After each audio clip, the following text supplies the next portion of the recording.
উত্তরবঙ্গের ঐতিহ্যবাহী শহর দিনাজপুর নতুন আর প্রাচীনের সংমিশ্রণে হাজার বছরের ইতিহাস ও সংস্কৃতি সাক্ষী হয়ে দাঁড়িয়ে আছে।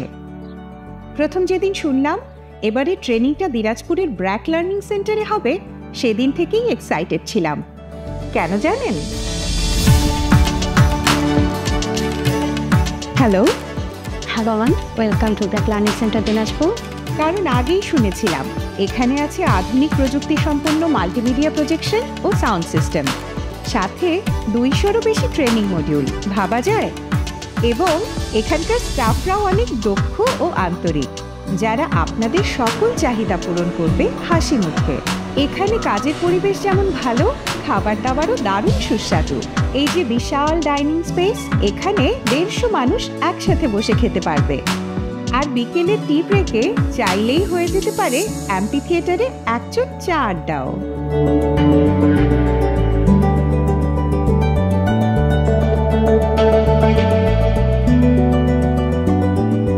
তবে সবচেয়ে স্পেশাল এই সুবিশাল সবুজ লন।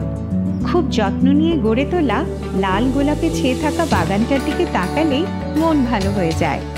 বুক ভরে নিঃশ্বাস নিয়ে পাখির মতো উঠতে ইচ্ছে করবে।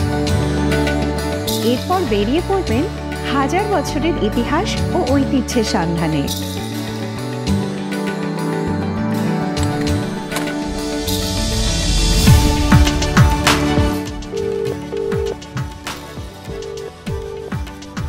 হ্যাঁ মা, বলো। এখানে থাকার ব্যবস্থা খুব ভালো। এই দেখো কি সুন্দর নিট অ্যান্ড ক্লিন সবকিছু। হাইজিন ইস্যুতে ব্র্যাক একদিন দুও ছাড় দেয় না। ট্রেনিং হলো, আড্ডা হলো, আর হলো অনেক ঘোরাঘুরি। তার সাথে যোগ হলো রাতের এই বারবিকিউ পার্টি।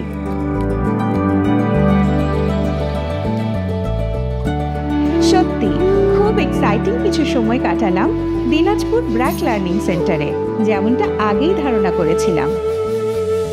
ধন্যবাদ ব্র্যাক লার্নিং সেন্টারের সবাইকে।